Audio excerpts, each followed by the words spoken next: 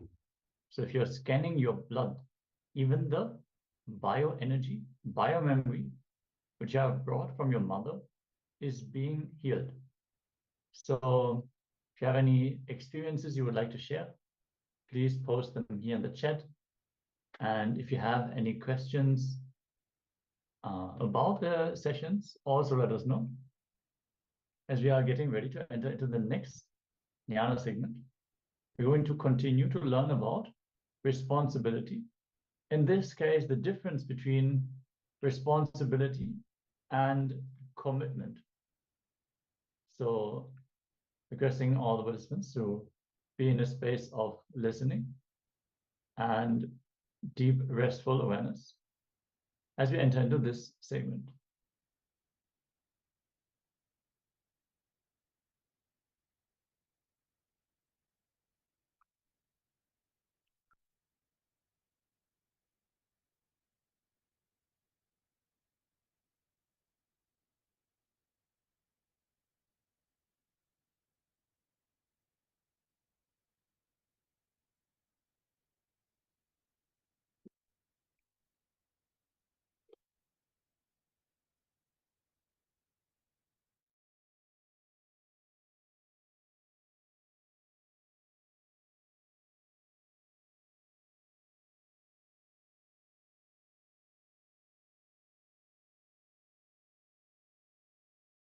Listen. I am defining these two words. Responsibility is not commitment. Commitment is not responsibility. You can be responsible, totally non-committed. You can be committed, never be responsible.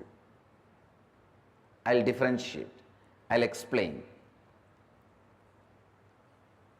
If you are constantly thinking about your future from powerlessness and go on thinking what all can go wrong, your involvement is called commitment. If you are constantly looking at your future from the space of completion and go on looking at what all can go right, your involvement is called responsibility. Listen, I am the symbol of total responsibility and complete non-commitment. I am totally responsible, but completely non-committal.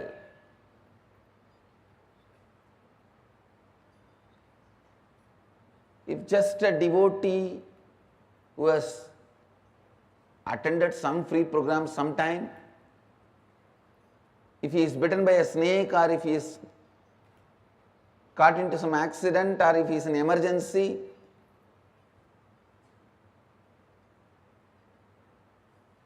one phone call, I'll personally attend and talk to my secretaries or whoever and see to it that constantly is attended and I get the response back, whether healing or whatever, I can help. You will see that responsibilism. Same way,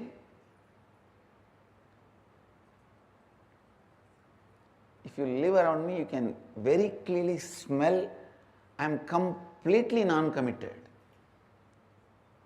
to the whole thing. Listen. Any future plan which erupts out of the pattern, what all can go wrong is commitment. Any future plan which comes out of the completion, what all can go right is responsibilism. Responsibility. He asked me again, Then what is accountability, Swamiji?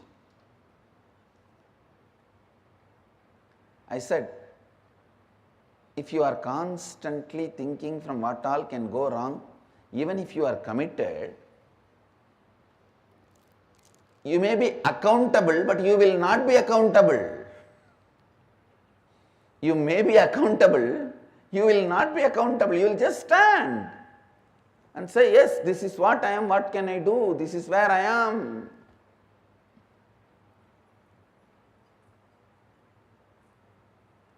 So understand, this subject is very, very, very confusing and people feel no. At least in responsibilism, I don't want this to be separated.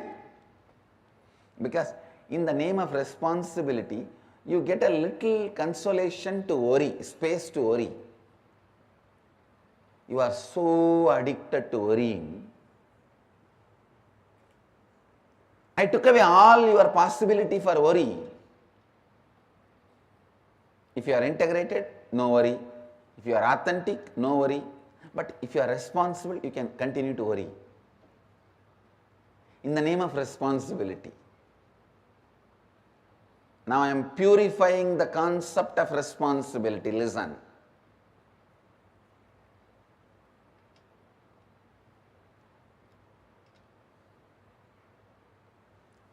If you can move based on what all can go right. I am not saying don't look at what all can go wrong. You may not need to look at what all can go wrong if you look at what all can go right intensely. Looking at what all can go right,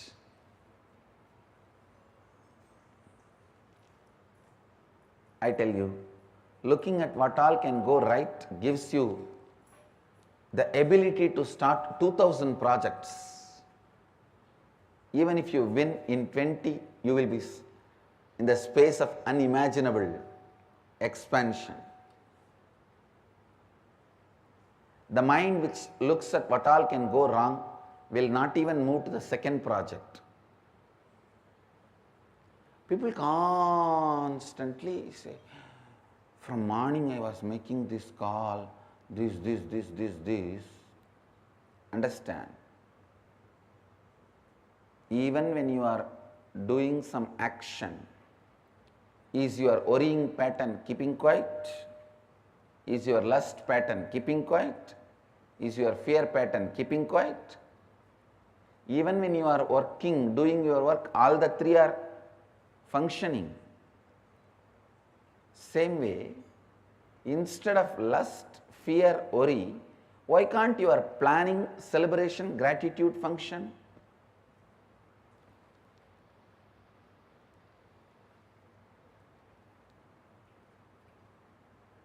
It is just simple training. Whether you function from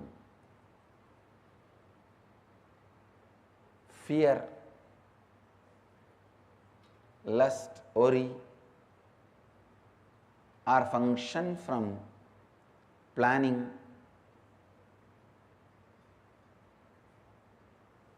celebration, gratitude, planning, completion, gratitude.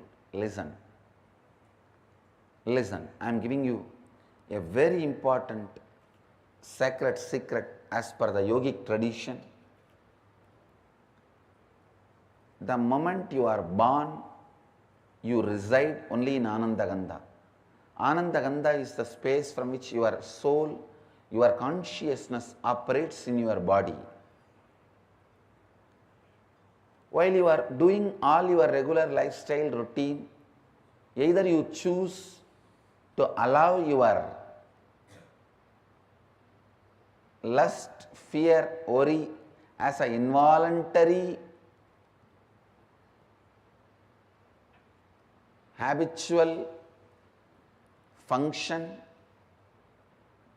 or you can voluntarily build planning, completion, gratitude. Either you can allow involuntarily lust, fear, worry, or planning, completion,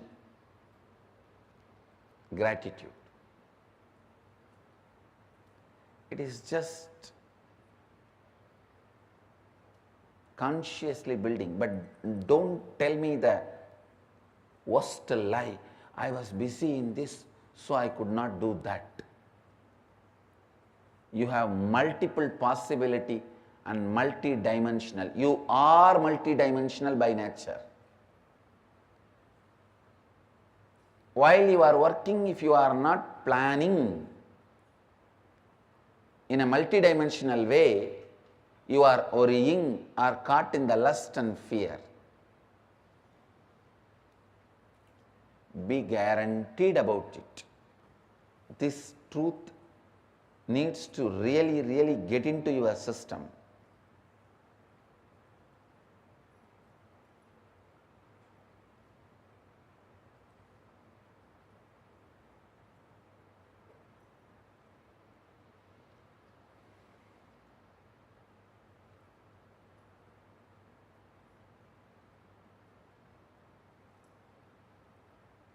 This truth need to really get into your system. Listen.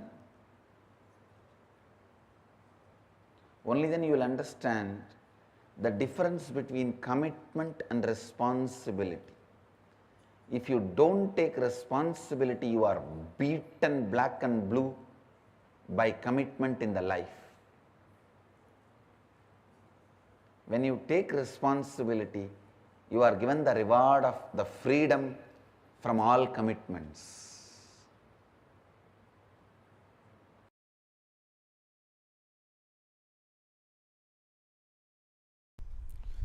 Cosmos works neither on communism nor on capitalism. It works on responsibilism. What is the responsibility you take in life? What is the context you set for yourself in the life? Based on that, you manifest. That's all. He manifests based on that. So the whole Sadashivatva is manifesting for the people who decided to do his work as not just first priority, only priority. See, first priority is different, only priority is different. Because they decided it as only priority, the manifestation becomes totally different, altogether in a different scale. Understand, my initiations are same, I am same for everyone. It is based on their context they receive and they manifest.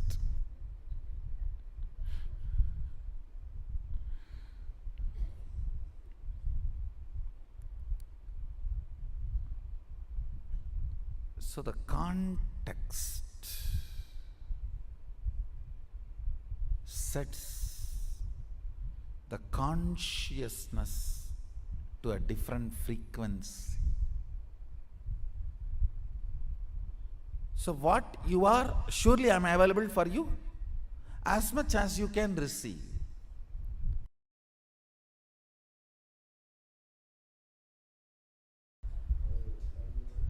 The more power manifestation, more divine you become. Understand? Shakti comes with buddhi. Only siddhi comes without buddhi. Shakti is mother, siddhi is stepmother.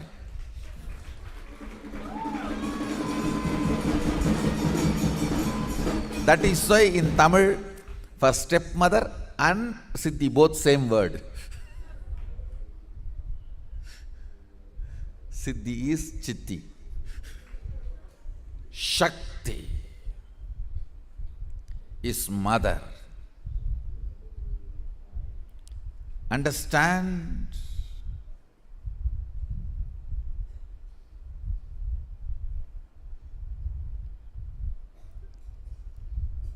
First principle about manifesting powers, it will not strengthen your ego, it will only take you beyond ego. First. Second,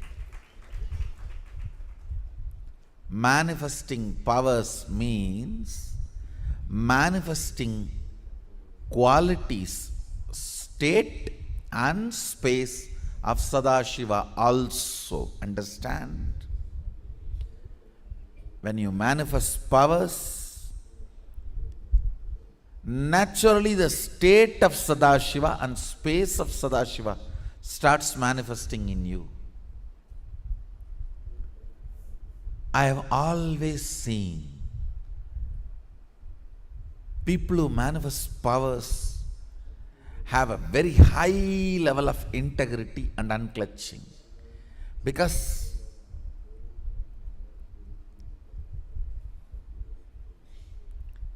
if they do not maintain that too, the power manifestation will stop. Understand?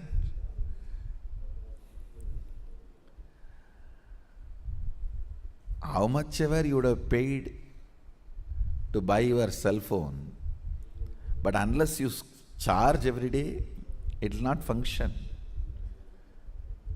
How much ever you may manifest powers, unless the integrity of your life is maintained, it will not manifest. Actually, when you manifest powers, automatically the frequency of your integrity increases. The trust in integrity, trust in authenticity starts increasing. The reasons why you don't live a life of integrity is powerlessness. That starts melting down. With more and more power manifestation, powerlessness goes away. You become more integrated, more authentic. The second principle of power manifestation, listen carefully. Shakti comes always with buddhi. Means more power manifestation, more integrity. More power manifestation, more unclutching. More power manifestation, more nirvikalpa samadhi. More power manifestation, more joy. More power manifestation, more restful awareness. More power manifestation, more responsibilism. More power manifestation, more enriching. More power manifestation, more bliss. What is power manifestation? Deciding. Listen. Integrity needs your declaration, but power manifestation does not even need your declaration. It only needs your decision. Deciding to be one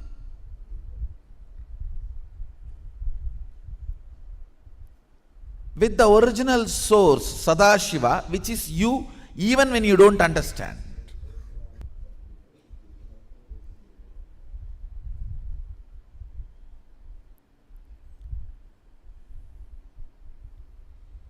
He was using very few words. That is his beauty.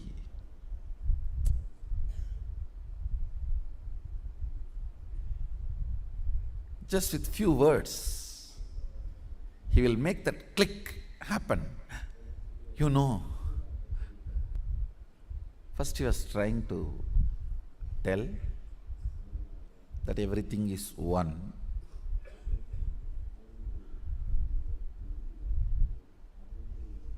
Few words. Somehow I was looking at him. He was not convinced that the click has happened in me. And many times both my gurus, Kuppammal and Mibudanandapuri and Yoganandapuri, both have tried to explain Advaita to me. Annamalai Swamigal even used to read out Ribu Gita. Annamalai Swamigal was one of the enlightened disciple of Ramana Maharshi. Used to read Ribu Gita in Tamil. But somehow that click never happened.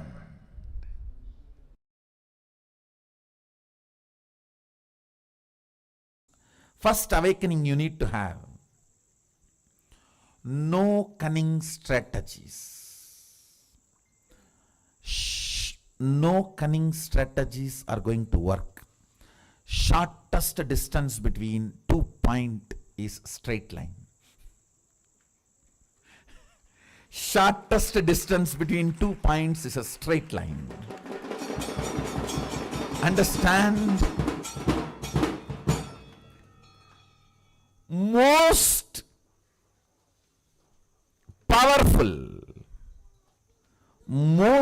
powerful strategy for manifesting wealth is integrity. Most powerful strategy.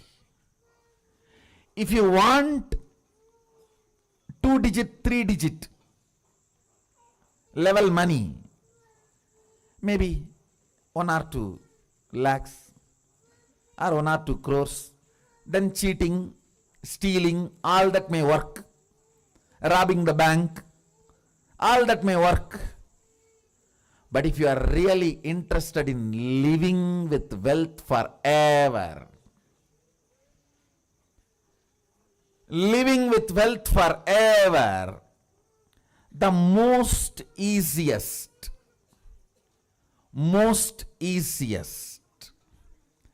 and the right strategy is integrity. Decide with responsibility. You will start contributing to the humanity. Understand?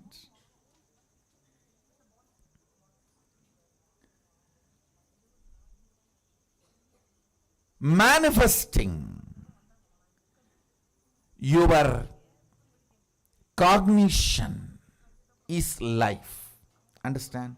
Whatever cognitions, conclusions you have about life in your life, you will go on be manifesting that every day. If you have the conclusion, you are going to fall sick day by day. When the more and more you breathe every day, every night, finally, you will manifest that. It is your conclusions you manifest. If you have the conclusion, the cunning methods, cheating brings wealth, you will only be manifesting that, are waiting to some cunning methodology to click so you can manifest wealth. No.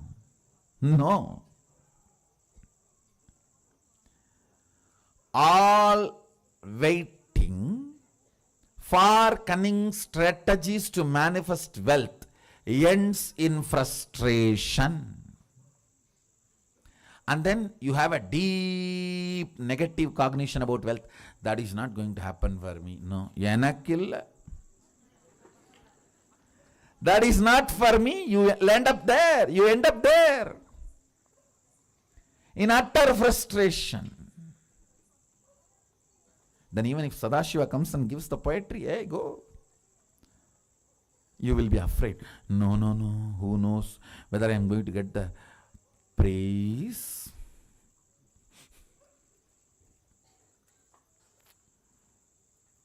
Or beating? Listen to this. Fundamentally,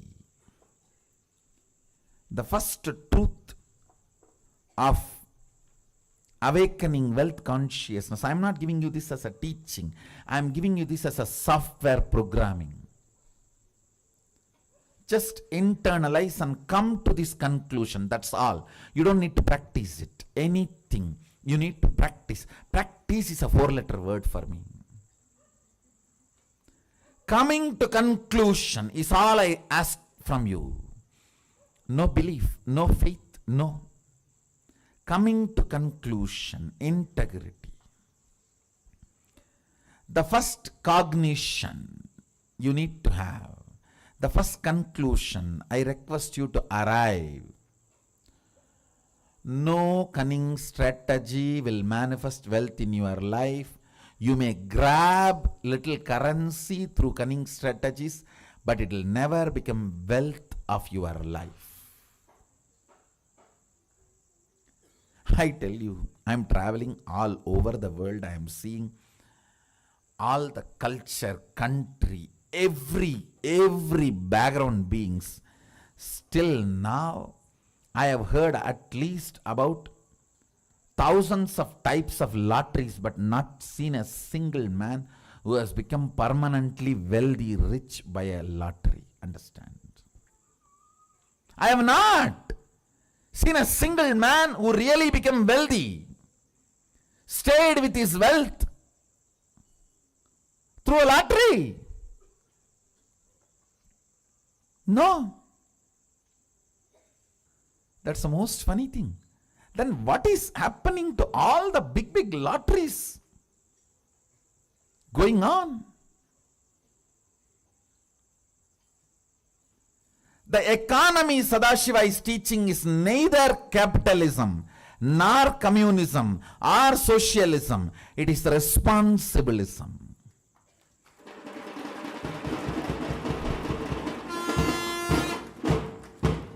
The responsibility you take, that decides the kind of the wealth going to be around you.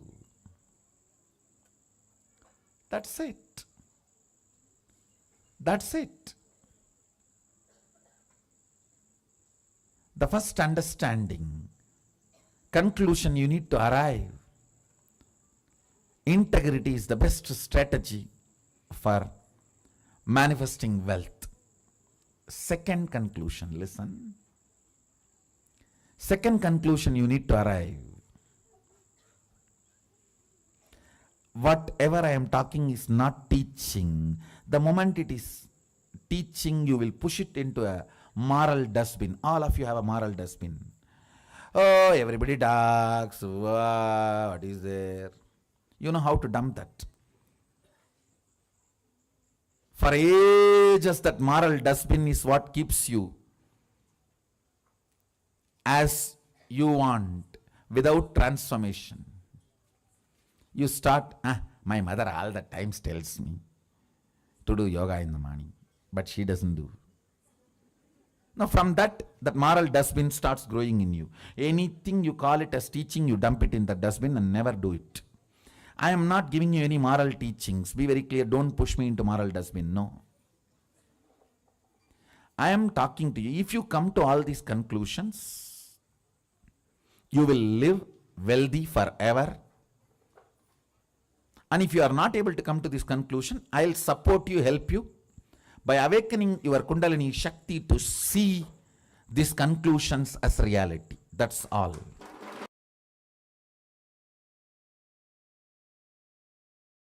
Please internalize it. The first truth. Anything which is truth strengthens you. Anything which is overlapped on the truth, believed, whether it creates greed in you or fear in you, weakens you even while you are believing. Not only after you are disillusioned, even while you are believing, it weakens you. Please listen. Anything which is truth goes on strengthening you, even while you are working with it, while you are practicing it. The great truth, Nityanandoham, Shivoham, I am the ultimate possibility. When you work with this truth, understand, when I say I am the ultimate possibility, I mean you are the ultimate possibility. When you are working with the truth, even while you are working, it strengthens you day by day. But anything which is believed, which is not truth, which creates greed or fear in you, weakens you continuously, even while you are believing it, not only after the disillusionment. After disillusionment, you will completely feel powerless. You will feel deprived, cheated. You lost, you wasted.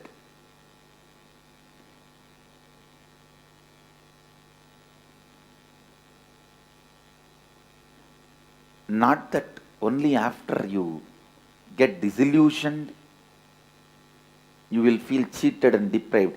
Even while you are working with it, you will feel powerless.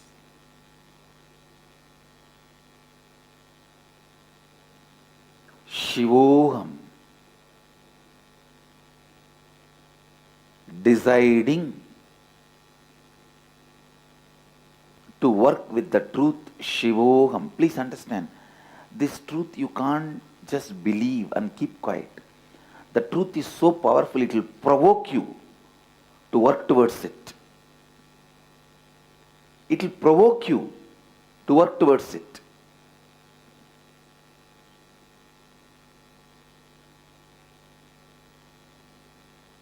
Truth uttered by the right person, listened by the right being, provokes you to work towards it. It can never be one more sermon. No.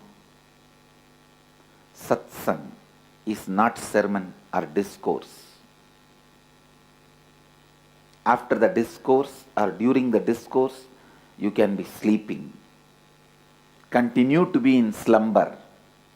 But satsang provokes you. Neither during nor after you can be in slumber or sleeping. It provokes you. It awakens you. That's the right word I should use. It awakens you. While you are working with the truth, Shivoham, even while you are working, you have to take the responsibility for it. Don't expect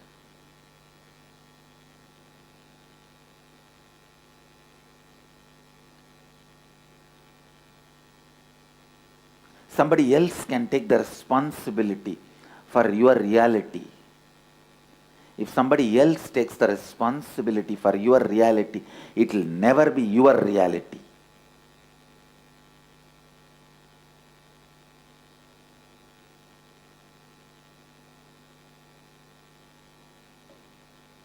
Yes, Guru can take the responsibility to make you responsible, not for anything else. Guru can take the responsibility to make you responsible. That is why his love is never appreciated. His love is not the cozy, comfortable feeling you felt in the name of love in your life when you were young. The pattern you believe as love. You cry and your mom rushes you and gives you food or candy.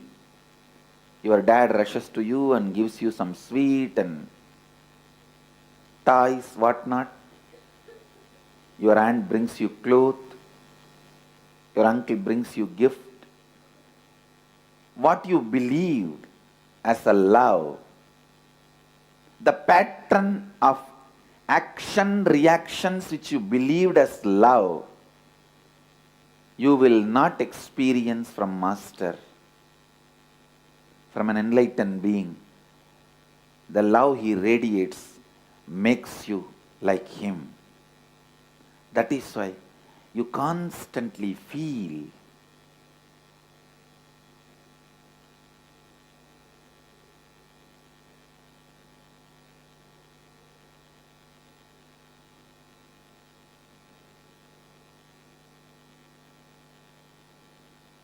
you will feel energized when you come near the Master, when you are in his presence, when you listen to his words, when you imbibe his presence. But you will not feel the so-called love. And if you feel what you felt as a love pattern from the young age, from the Master also, maybe he is giving you little time to settle down and become comfortable.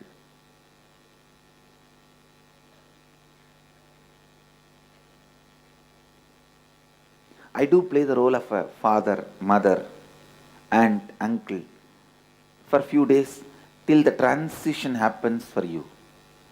You need to move from that to this, but not more than that. My love will make you responsible for the great truth of Shivoham.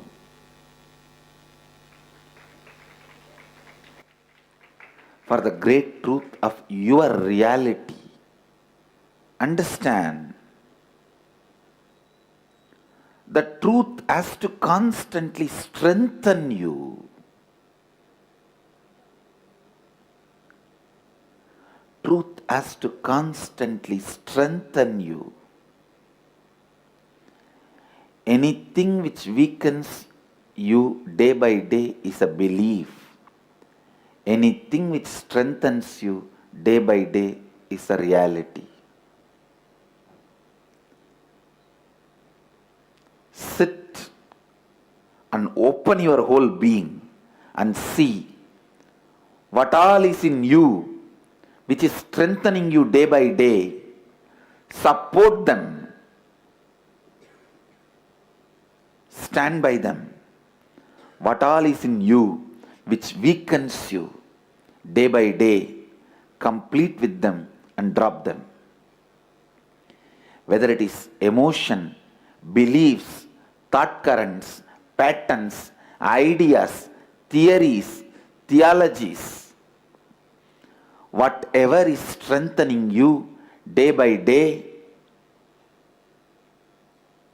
it is reality. Work with it. Work more and more with it. Whatever is weakening you, whatever is weakening you, be very clear. It is beliefs. It is belief system. Beliefs weaken you while you are with it, after it leaves you. Both. Even after disillusionment, you will repent for wasting your time in those stupid beliefs. The first truth I want you to internalize today. Anything which strengthens you is reality. Cherish it. Meditate on it. Encourage it. Contemplate on it. Awaken it in you more and more and more. Take responsibility for it more and more and more.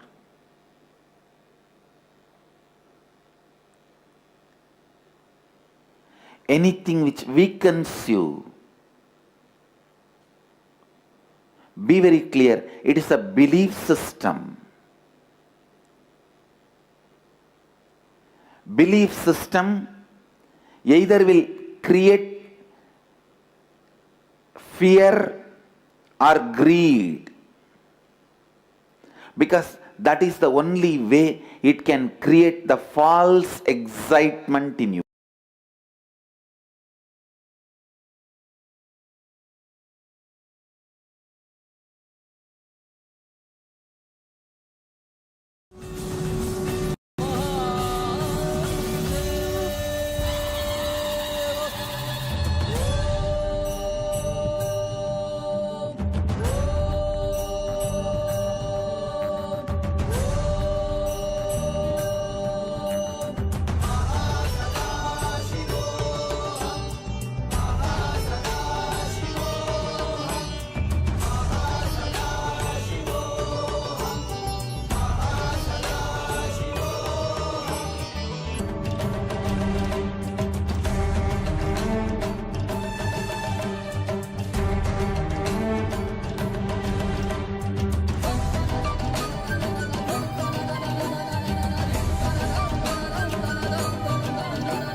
I bless you all. Let you all open all your three eyes and manifest the powers of Mahasadashiva. Om Nityananda Paramashivoham. Om Nityananda Paramashivoham. Om Nityananda Paramashivoham. Om Nityananda Paramashivoham.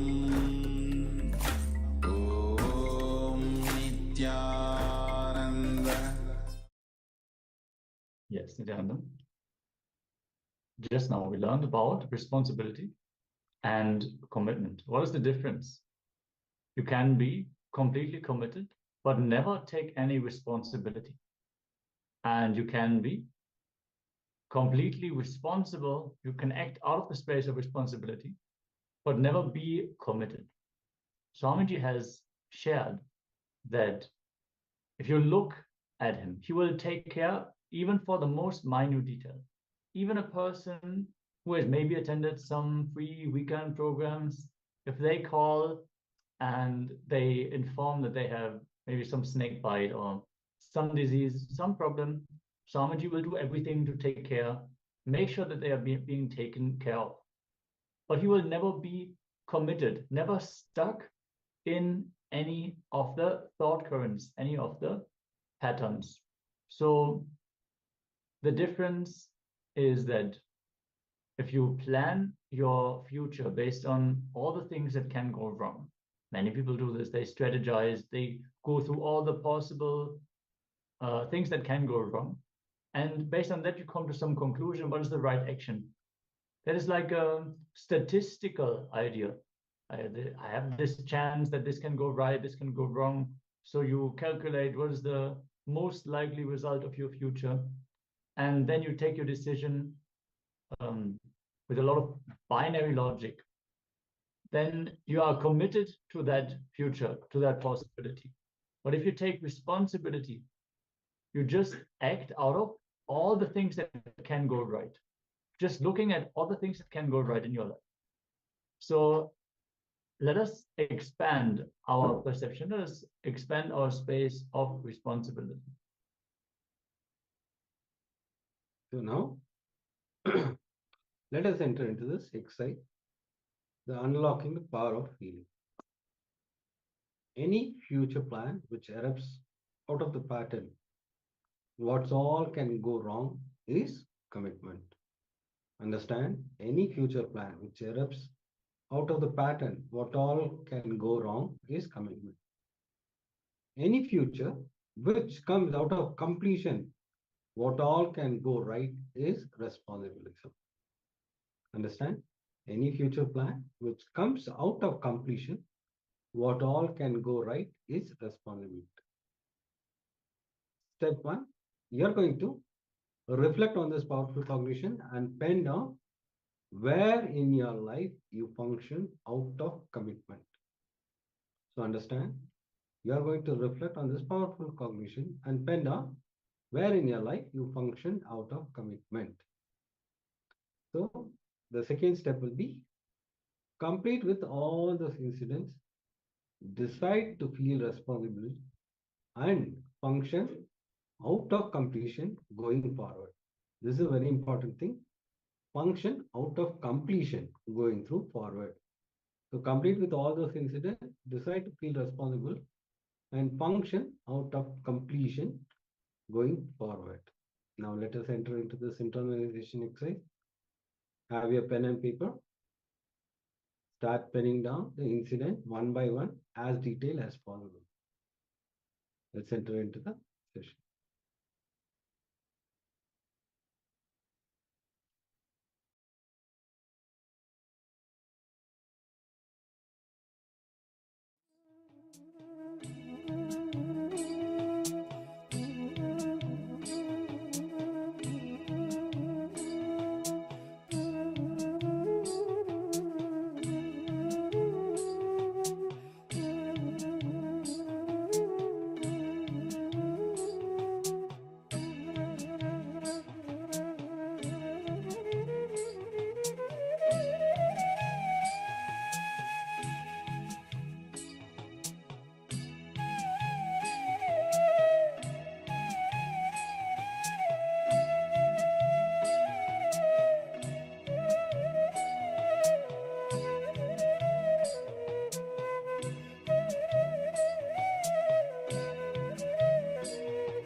Yes.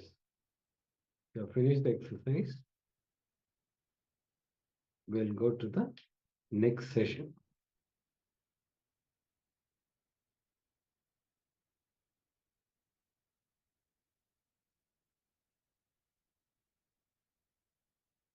Yes, we're now going to enter into a Nitya Kriya. We're going to have the Nitya Kriya, which is care for hypertension. Hypertension is one of the societal diseases that is actually responsible for the most death of men above 60. So hypertension is a condition that reduces your lifespan by clogging up your arteries and making it difficult for your body to transport the blood, transport the important nutrients, and it can end in heart failure, stroke, brain damage, and many different other chronic conditions, and potentially end up lethal. So to increase your lifespan, it's possible for you to clean your arteries and keep your blood flowing freely. That's the best. So Swamiji has created a Kriya, which is a care for hypertension. So even if you do not have high blood pressure and all that, you don't have clogged up arteries, you can still do this Kriya to prevent your body from forming these dispositions in the first place. So you can simply increase your lifespan by practicing this Kriya. So let us all get ready. Have your yoga mats ready and make sure there's enough space around you, since we're going to perform certain yoga asanas and pranayamas as part of this Kriya. Let's all get ready and settle down as we begin with the Kriya care for hypertension.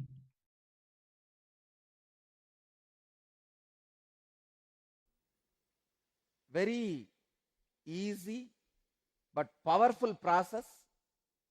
I can prove in front of your eyes how the blood pressure comes down and becomes normal even once doing this Kriya. See, I tell all the devotees or disciples, followers who are having blood pressure, hypertension, do this process today and see how your pressure comes to normal. Just do this process for 1 week. You will see naturally the pressure will be normal. Talk to your doctors, you can stop medication.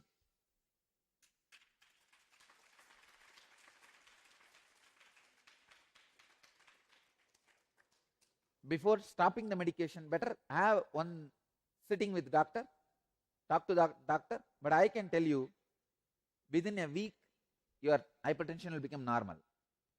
Very simple Kriya. The whole Kriya will take maybe maximum 10 minutes, not more than that, just 10 minutes. But I give you the 100% guarantee, hypertension will become normal. It may be any level. Even if it is 150 by 100, it will become normal, because the setup, the process, the pattern through which I am making your hypertension normal is from the biomemory level, not from muscle memory. From biomemory, from the depth of your being. The first step, Mritasana in Chinmudra. Mritasana means corpse posture. Let me describe. Uddanam Shashwat Bhumau Shayanantu Savasanam Savasanam Sramaharam Chitta Vishranti Karakam. Garanda Samhita's second Upatesha, 19th verse. Lying flat on the ground like a corpse is called the Mritasana. This posture destroys fatigue and quiets the agitation of the mind. Please lie down. No pillow, nothing should be for the head. You can use mat. Mat or mattress is okay. Better use mat or mattress, because otherwise you will feel cold and you will not do the technique properly. You may not do the Kriya properly. please use mat or mattress.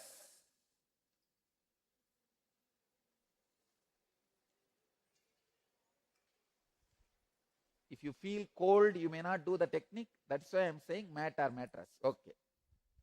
Next step. Lie down in such a way that you don't kick people.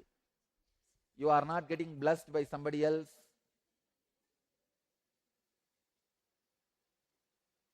Second step. Please understand.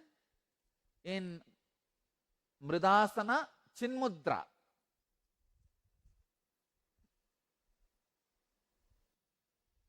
See, if it is some complicated posture, I can tell no.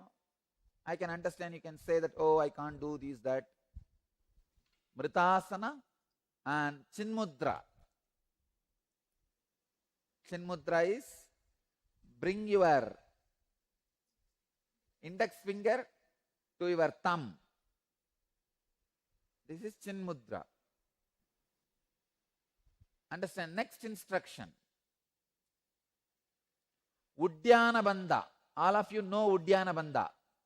Contract the bowels equably above and below the navel towards the back so that abdominal viscera may touch the back.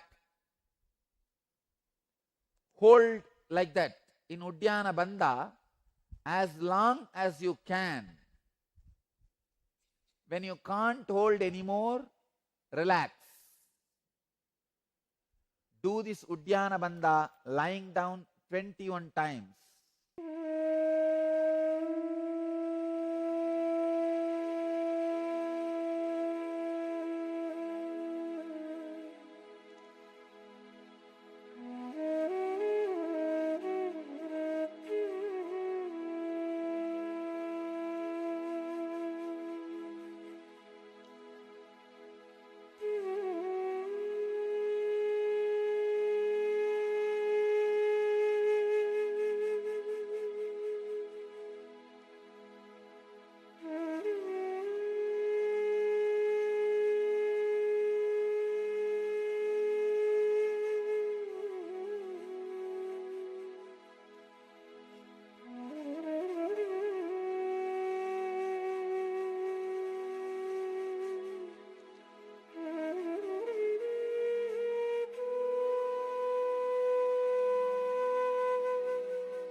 Do it 21 times.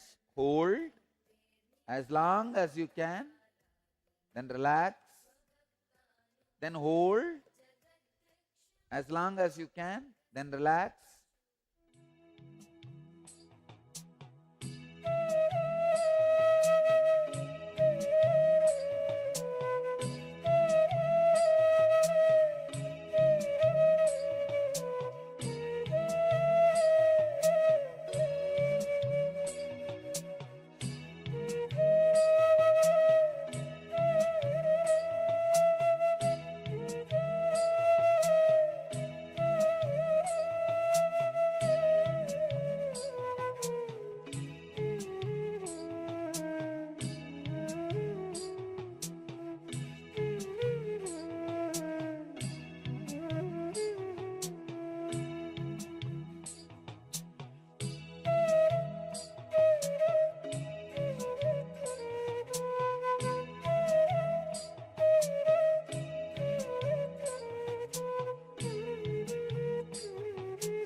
Next step.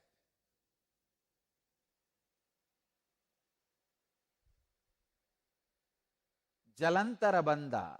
Listen. Contracting the throat, place the chin on the chest. Means lock the throat.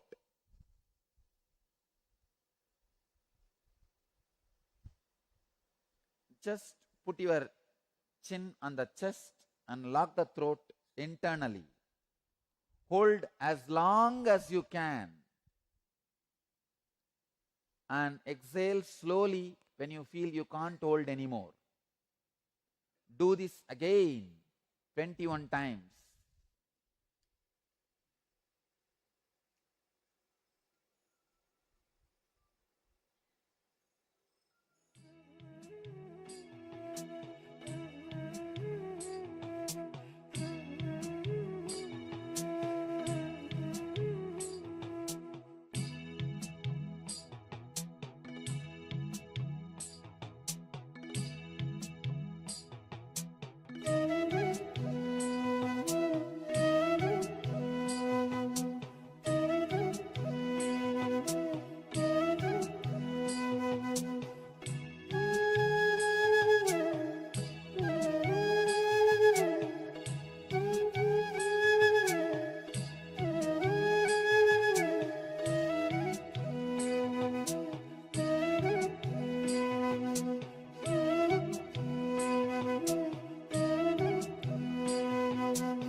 Next step,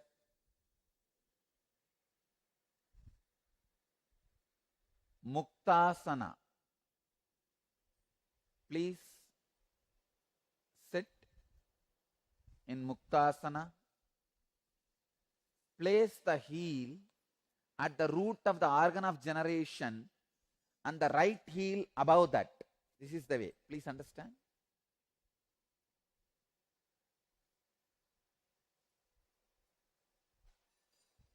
This is called Muktasana. Sit in the Muktasana. Payumule Vamagulpam Dakshagulpam Tatopari Samakaya Shirogrivam Muktasanam tu Siddhitam. This is Muktasana. Next step. Do Bastrika in this Muktasana 21 times. Understand, Bastrika is the powerful balancer of hypertension. Bastrika, let me describe the sutras. Bastraiva lokakarananam yatakramena sampramet tatavayuncha nasabhyam upabhyanchalayet shanaihi evam vimshati varancha krutva kuryavacha kumbhakam tatante chalayet vayum purvoktancha yatavidihi trivaram sadayetyenam bastrika kumbhakam sudihi nacharogocha nachaklesha arogyancha dine dine. Let me describe the technique. As the bellows of the ironsmith constantly dilate and contract, similarly, let him slowly draw in the air by both nostrils and expand the stomach. Then throw it out quickly.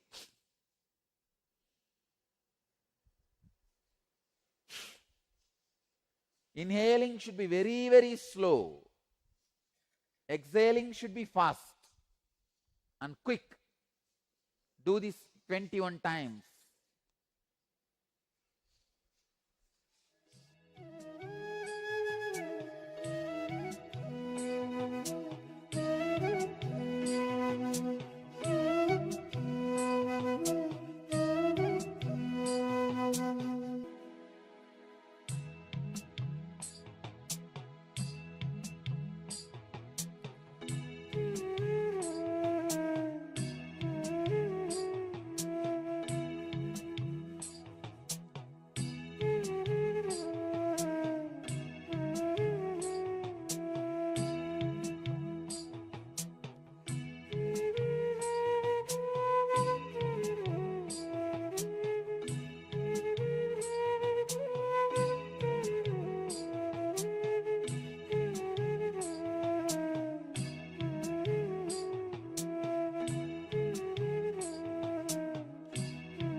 Come back to Brahmari Pranayama. Ardharatre kate yogi jantunam shabdavarjida. Varjide karanao pitaya astabhyam guryat puraka kumbhakam. Shrunuyat dakshine kame nata mantartakam. Nata mantargatam. Shupam pratamam jinjiminatam cha vamshinatam tataparam megacharjara brahmari kantakamsyam tataparam turiberi mridangadi ninadanaka dundubihi. Translation says, at the past midnight in a place where there are no sounds of any animal, etc., to be heard, let the yogi practice Puraka and Kumbhaka, closing ears by the hands. He will hear then various internal sounds in his right ear. The first sound will be like that of crickets, then that of a lute, then that of a thunder, then that of a drum. These are some of the descriptions. Let me give you the exact technique. Put your thumbs in the ears and hum intensely, as deeply as possible, as loudly as possible, as intensely as possible.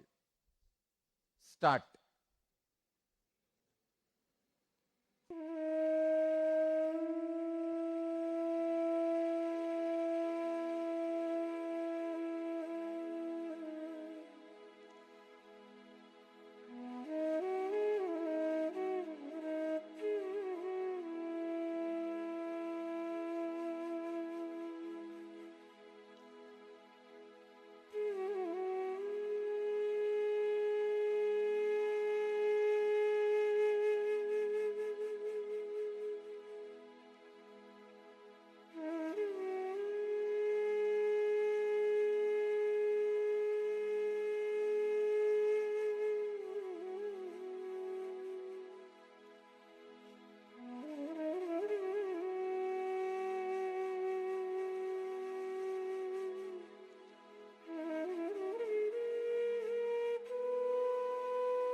relax.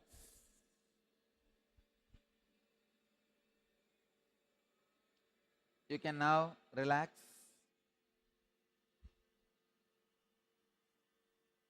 Stop.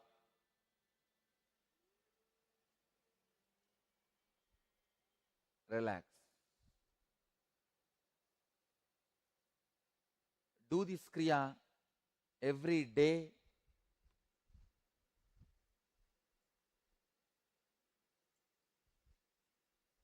At least once. If your hypertension is the border level, do once for next 21 days. If it is in high end, higher side, like 150, 100, that side, do at least twice. It will completely heal your hypertension. Let you all achieve, experience, live, express, radiate, and share the eternal bliss. Nityananda. Thank you.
Yes.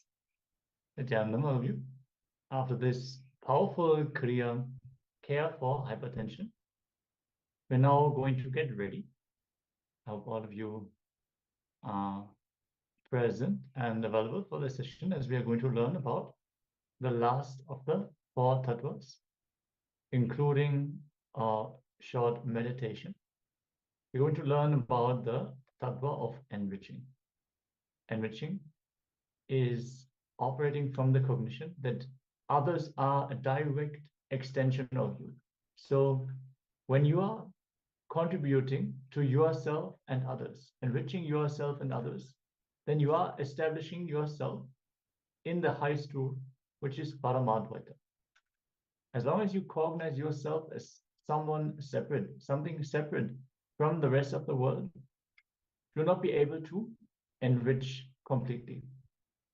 But enriching itself is the direct pathway to manifest Paramashiva, to manifest the ultimate realization. So let us all get ready to receive this truth from Swamiji and enter into this meditation as well. If you have any questions or doubts about any of the previous processes, you can always let us know. We are more than happy to answer any questions that you might have.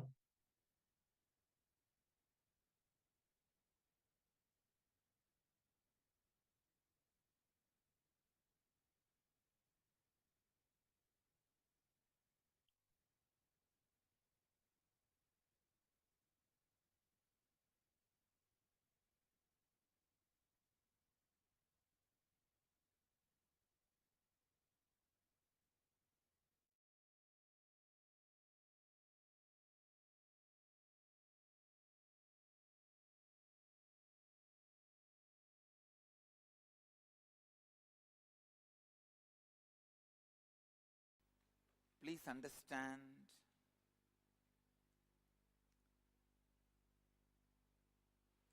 only when you reproduce the intense experience of you in others, the enriching happens. And I tell you, only when you enrich the dark corners of your mind, unconscious parts of your mind gets solidified. Listen.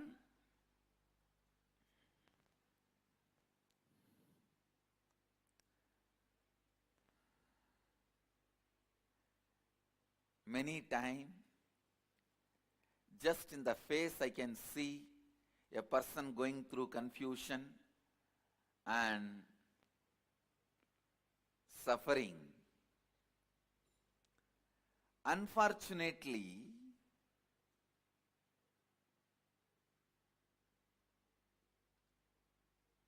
the solution is enriching, which nobody wants to listen.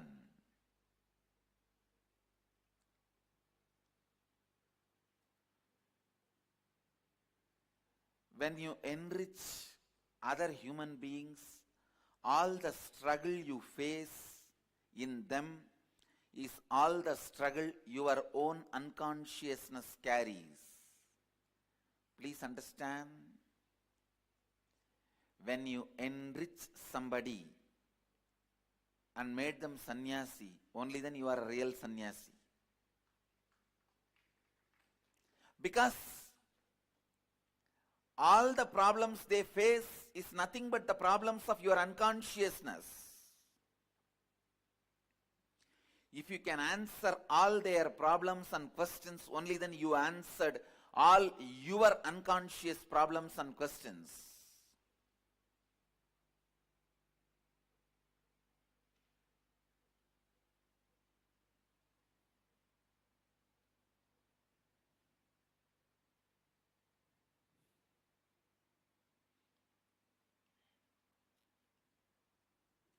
Understand? First of all, you need to understand why we should be able to answer, why we should answer all our unconscious queries. Please understand, unconsciousness is the enemy you carry in your backpack. Enriching is the friend you carry in your backpack.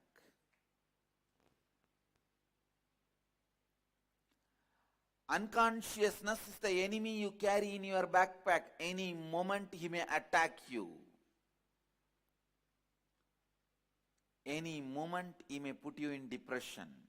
Any moment he may destabilize you. Unless you kill your unconsciousness. Unless you destroy your unconsciousness.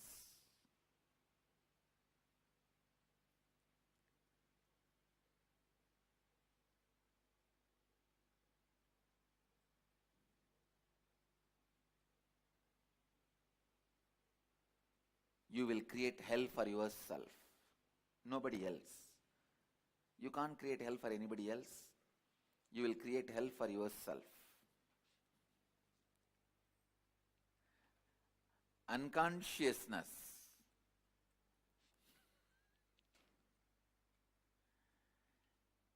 understand attacks you when you least expect.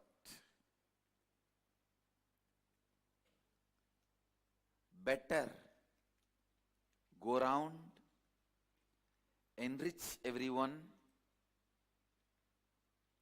so that all your unconscious questions are answered now itself.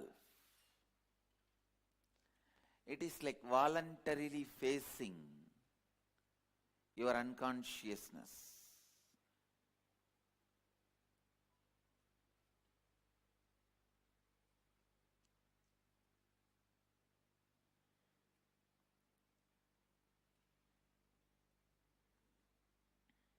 When you face your unconsciousness voluntarily, you go with enough of equipments, power, and handle it. When you face your unconsciousness, suddenly you will unfortunately associate yourself with it. Please listen. This is a very important statement. When your unconsciousness erupts out on its own, unfortunately you associate yourself with it, then you are gone. You lost the game. When you face your unconsciousness voluntarily, you will not associate yourself with it. I tell you, the difference between you associating yourself with your unconsciousness and you not associating yourself with your unconsciousness is a small difference, like whether Krishna is in your side or not.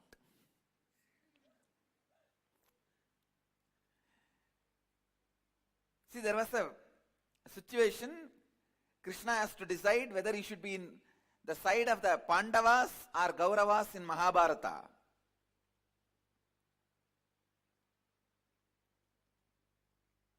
That 1 second, that one decision would have changed the whole history of Mahabharat and Bharat. If he has sided Kauravas, I tell you, it is not that Kauravas are worse people than Arjuna. After listening to the whole Gita, I can say very clearly, Arjuna was only socially moralistic. Consciously, he was equal to Duryodhana's. If the same Gita was delivered to Duryodhana's, all the 100 of them would have become Arjuna's, enlightened. The whole story will be different. Understand, there is nothing special with Arjuna. I can boldly tell you. He may be socially good, but based on the questions of Arjuna, I can say he was equally unconscious like Duryodhana. The situation making you as a good person may be accident, but you making the situation good is incident. Understand? Situation making you as a good person is an accident. You making the situation good is incident.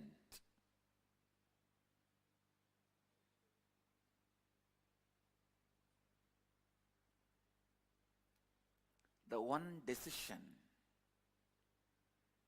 whether Arjuna is going to have Krishna or not, whether Krishna is going to side Arjuna or Duryodhana, that one decision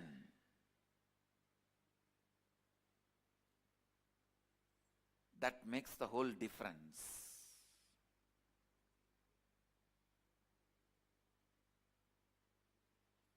Understand?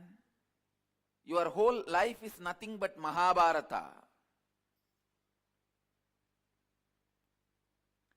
In your life of Mahabharata,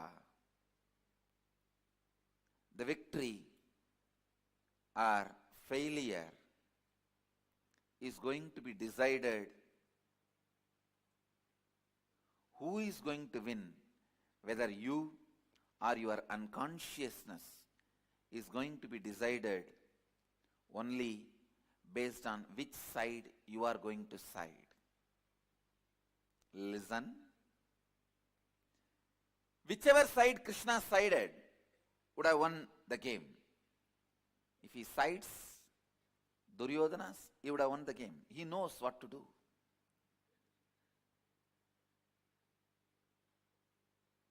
I have gone through the Mahabharata, I tell you, and won the game. And I tell you, you need Krishna to win the game. You really need Krishna to win the game. Most of the time, the immediate cognitions you have decides the quality of your life. ध्यान से सुनिए. Please listen. The immediate cognition you have decides your life. Whether falling in love or getting married or taking sannyas, accepting a job or rejecting a job or leaving a job, the immediate cognition that plays a major role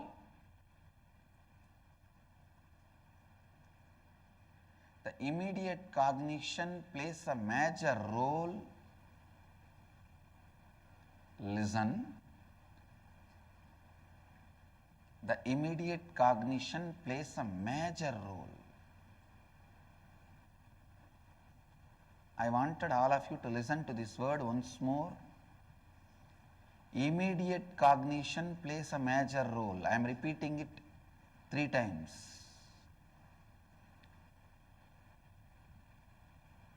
When you face a situation, what you cognize immediately?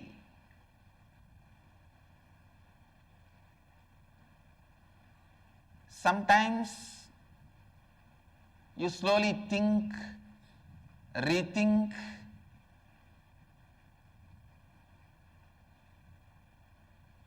meditate, contemplate, complete.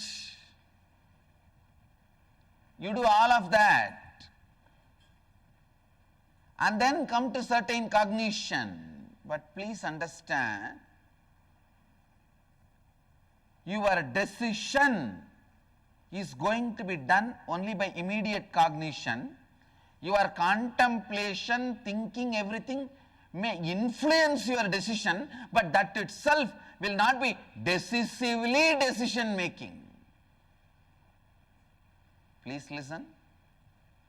Your thinking, contemplation, analyzing, intra-analyzing, all these at the most can only influence the decision. They cannot be decisively decision making. So the immediate cognition you carry,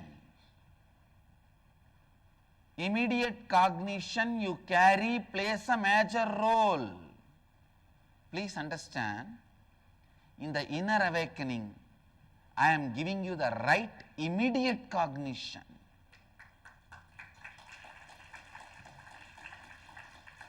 Because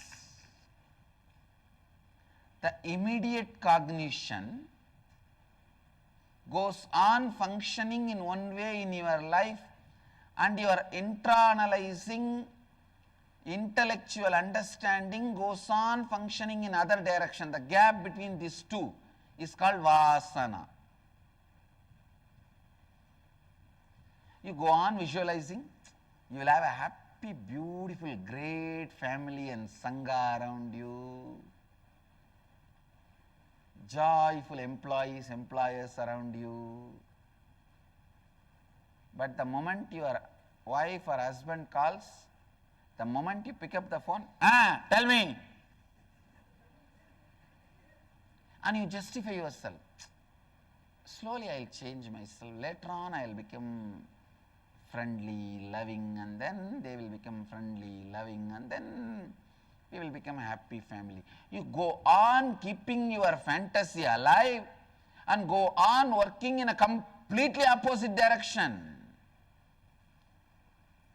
If I expose you to you, you jump on me,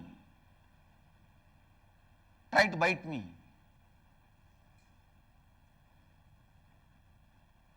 The vasana, in Sanskrit we have a beautiful word, samskara, vasana. Vasana means having the unconscious life patterns which is completely against the reality you want to cause in your life. Having and working in an unconscious way which is completely opposite to the reality you want to cause for yourself and others. See, why this is happening? What do you want to do? And what is the way you are doing? You go on pushing your hopes, saying, tomorrow I'll change. After a few days I'll change. I'll change. Don't push me too much. Otherwise I may give up. If you give up, who cares? Actually, we blackmail even ourselves. I'll give up.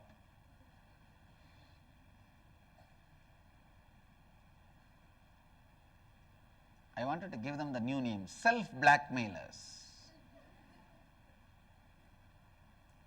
Self-blackmailing is self-denial. That is the source of self-denial. SD, HD, BM. Self-doubt, self-hatred, self-denial, self-blackmailer. Listen. Self-blackmailing is the source of all the invited diseases. Like when life, your declaration demands you to work more than 8 hours, you invite a back pain so that you can lie down. You invite cough and cold so that you can lie down. You invite fever. You invite body pain so that you can lie down. Understand? You tell yourself, if I am forced to work more than 6 hours, I am going to have leg pain. I am going to have stomach pain. I am going to have headache. Understand? This self-blackmailing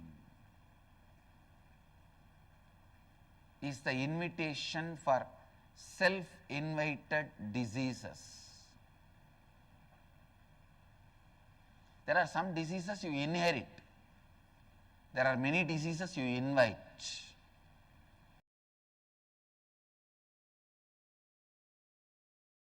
The depression of Arjuna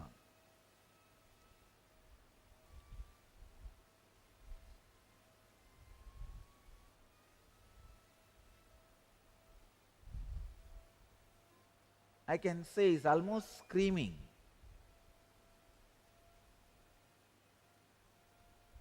So many verses he is screaming, but Krishna is completely silent. He is there, he is there, he is there.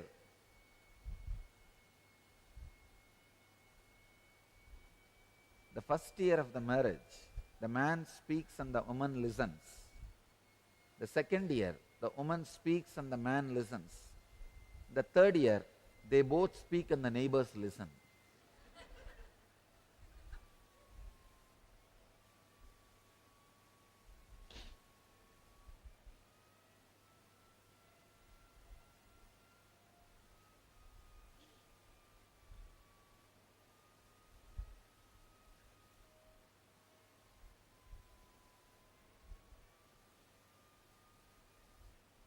I think Arjuna is speaking, but Arjuna is not seeing any reaction in Krishna's face that Krishna is listening.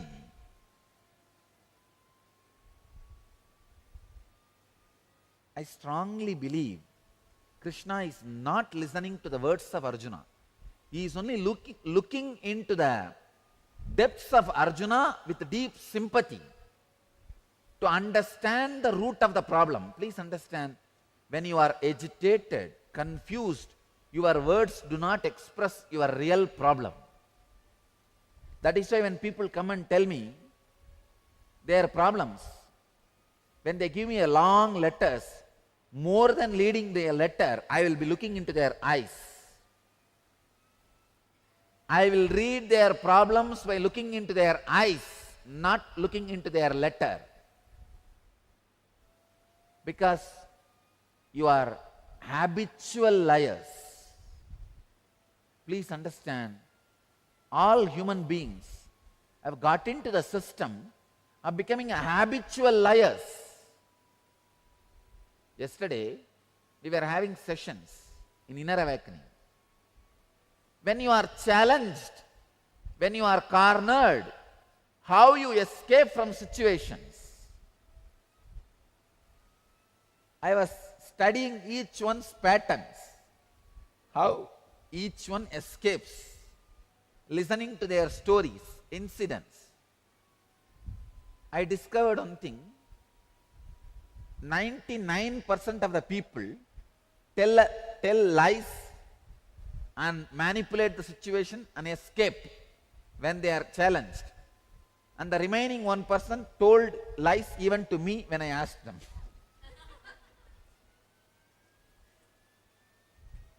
When you are cornered, when you are challenged, you immediately get into the mode of telling lies to manipulate the situation, to exploit the situation and escape from the situation. Understand,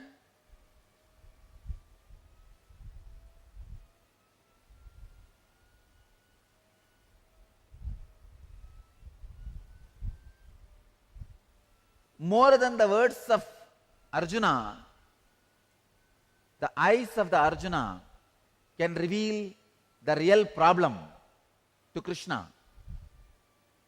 More than the letters you bring, what you bring in your eyes will show your real problem to me. That's the reason usually I look into the eyes. But people feel I am not attending to them if I read their eyes and not read their letters. So I just glance the letters also once in a while. But I tell you, I don't believe your letters. Because you have become habitual liar. Not only you start lying to others, even you don't realize you are lying. You have become such habitual liar, it becomes part of you.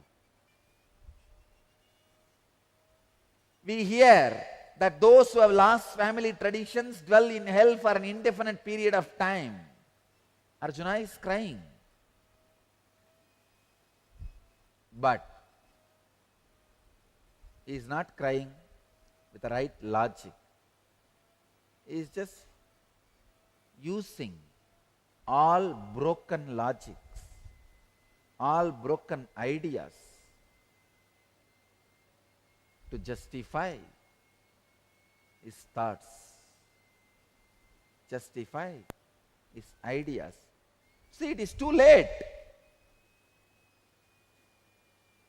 You should have thought about all these things and had a group discussion, round table meeting, dinner, brainstorming, everything at least 2 days before. Too late.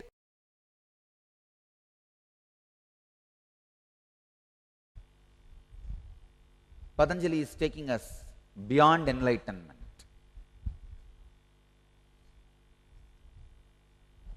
See, the spot where your mind explodes into a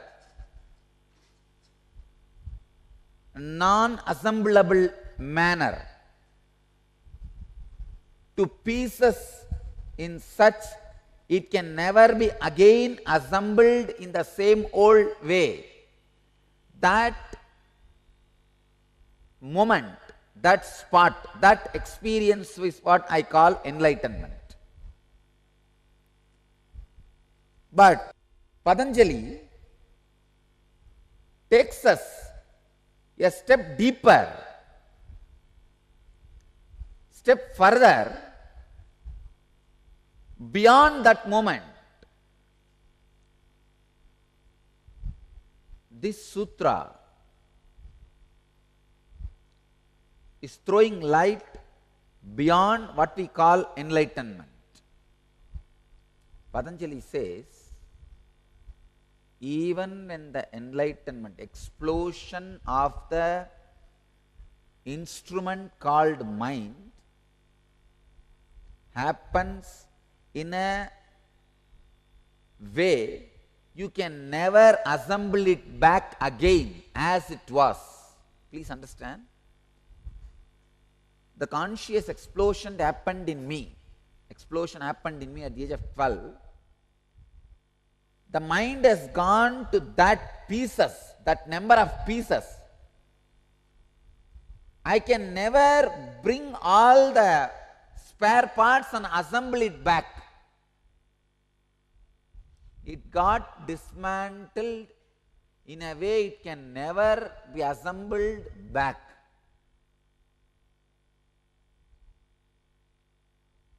It's like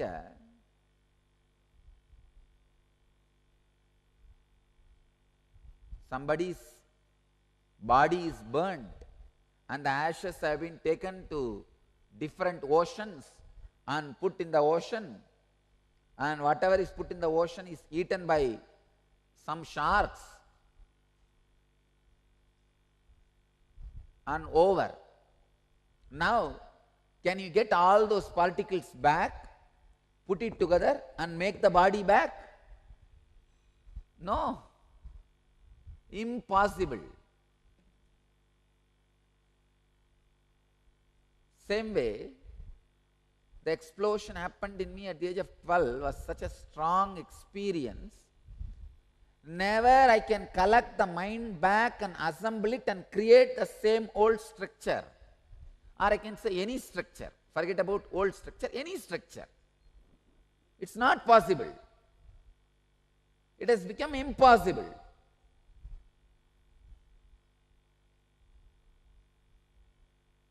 But things does not end there. It is not final. That experience where there is no mind, that is where life starts.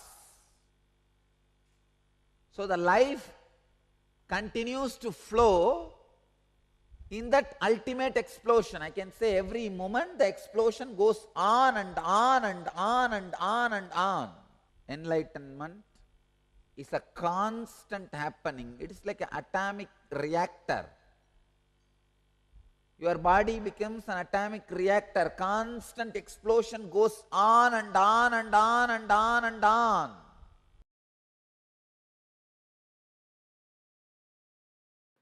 An unconscious person does not think through.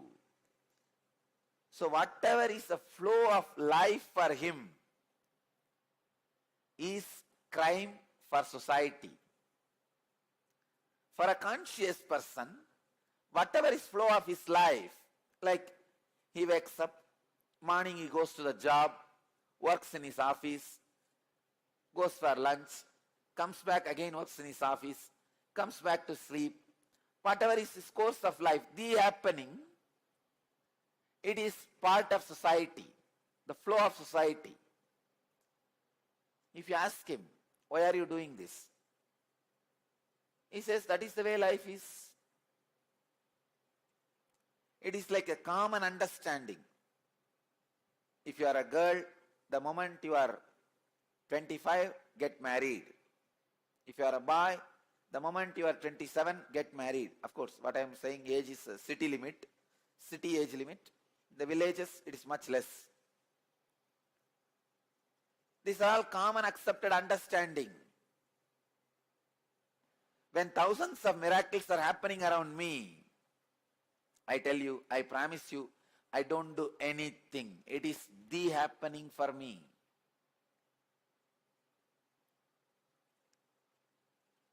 People come and tell me, Swamiji, I came to Kalpataru. I did not have kids for 20 years. I asked your blessings. In 1 year I am having the child.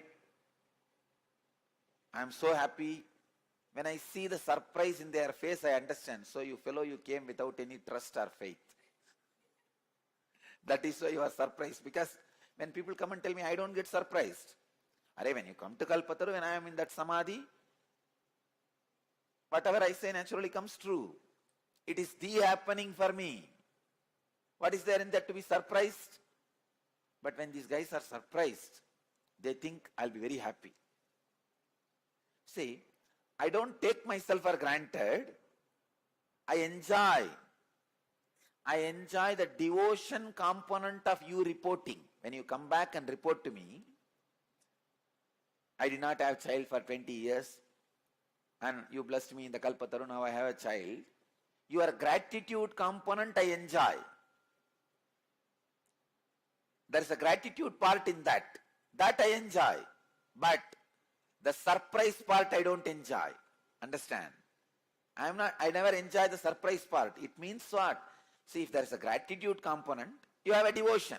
Yes, I did not have. I asked you, you gave me. I am grateful to you. But if there is a surprise component, I'll just turn my face and walk to the next person. Because I don't feel surprised. But when you come back and report, when I see gratitude, I'm very happy.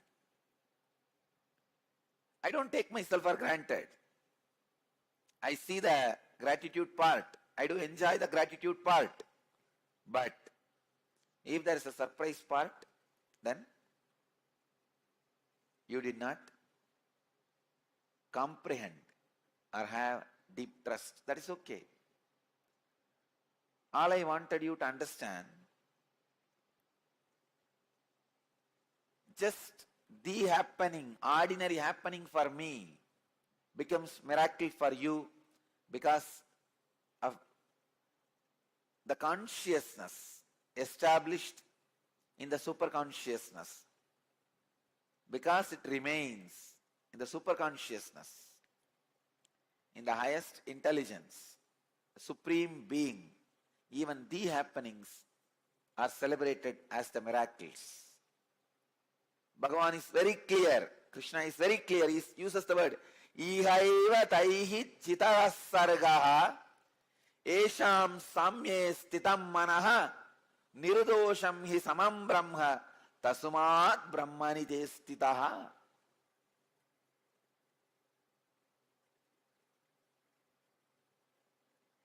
Here in this world itself, the nature is surpassed by them whose intelligence remains established in Supreme Being. See about Trinyana Sambandhar. 292nd Guru Maha Sannidhanam asked me a question in Akashic reading. He put a question to me in the Akashic reading for Kalabhairava. What all miracles Jnana Sambandha Swami did? The Akashic reading I read out 78 times he broke the nature, law of nature, science and law of nature.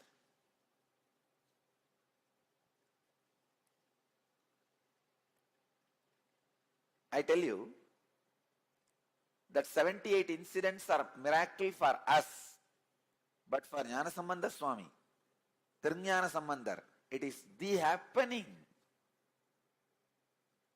It is just the flow. Because he is established in the superconsciousness, the nature is surpassed by them whose intelligence is established in Supreme Being. Ihaiva taihi jitaha sargaha yesham samye stitam manaha. 78 times nature would have tried to cross him and he crossed it. That's all.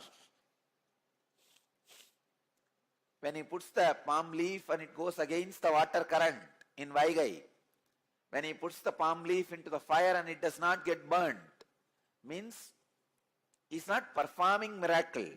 He is established in the Supreme Being.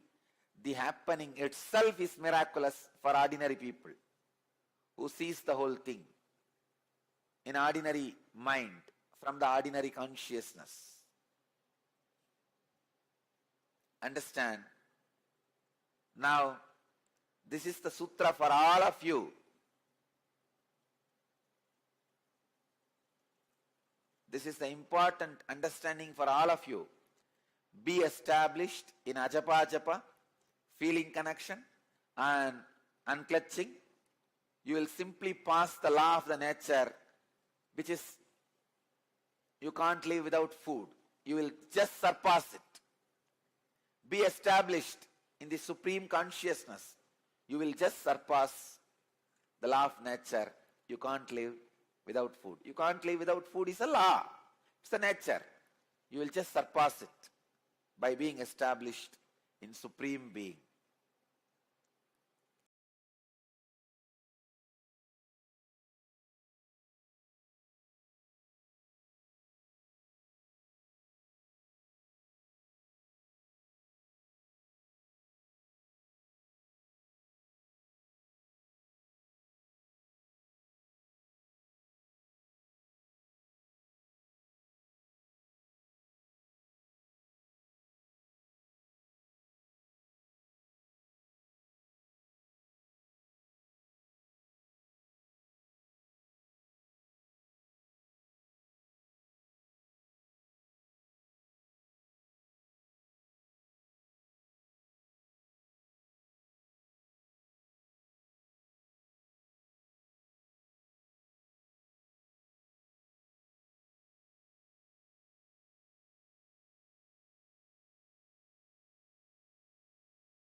Yes. We learned about the tattva of enriching. How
Wow, that was a beautiful Sankirtana that all of us just had.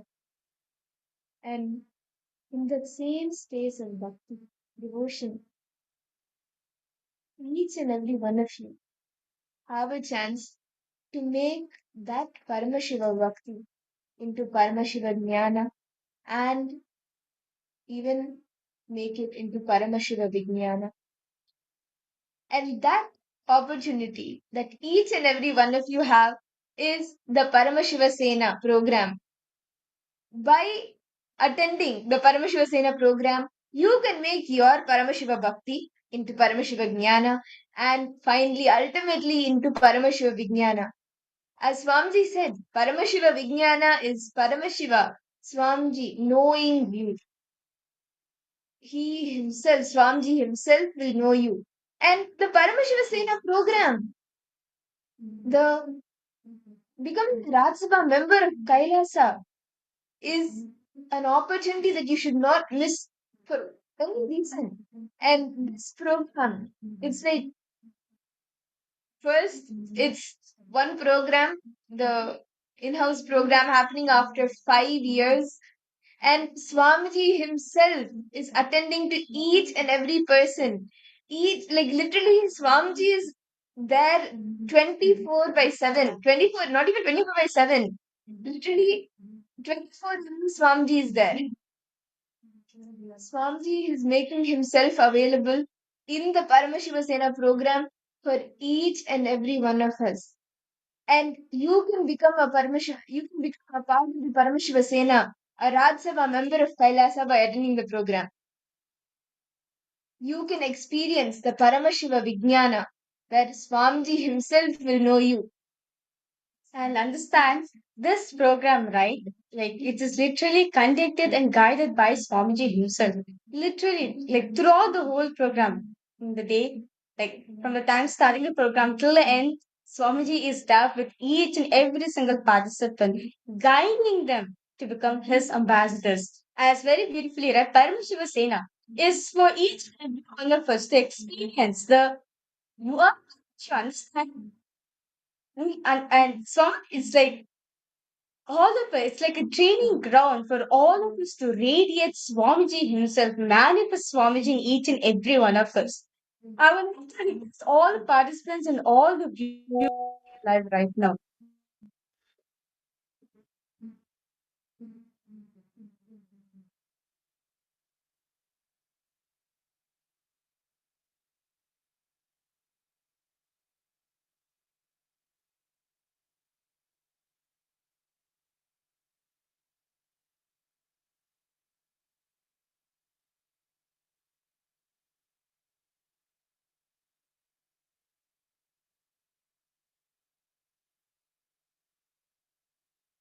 See, understand by becoming a part of the Paramashiva Sena, becoming Paramashiva's ambassador, you get to experience the Paramashiva Vijnana, the space of Paramashiva Vijnana, Swami himself knowing you. And it's such a sight to see how, for each and every participant of the Paramashiva Sena program, each and every question, Swami comes, like he is making himself available. He attends to each and every participant, whether it is the smallest questions or even questions related to how like the science of how to connect what is Paramashiva Vijnana, how to connect one from another, all of these any questions. As Mavrija was sharing, this is the training ground for you to become an ambassador, Kailas, an ambassador of Paramashiva himself. And if you have not signed up for the Paramashiva Sena yet, you should, because this is an opportunity that you should not miss for whatever reason. And Swamiji, out of his utmost compassion, has opened like it's over. It's over. It's the next 2 seasons. The next season started on January 13th to February 14th, and then immediately on to March 15th. It's like back to back. And Swamiji is attending to each and every one of us. Ma Virupaksha, a person participant would like to know when the sessions on the chakras will take place. Okay. Actually, ma detail about this chakras will be happening in the Paramashivoham Level 1 program actually. Detailing it will be happening in the Paramashivoham Level 1 as Swamiji revealed this whole science of the chakra thing. Um, this is the first thing Swamiji revealed, right? So detailing the participant will be learning the Paramashivoham Level 1 program. Yes. All the advanced sciences only will be learning in the Paramashivoham Level 3. Yes. Okay. Thank you so much. Ma Virupaksha, are you joining the Paramashiva program? Yes. Okay. Ma Swamiji wants the next 2 seasons for you. Take steps.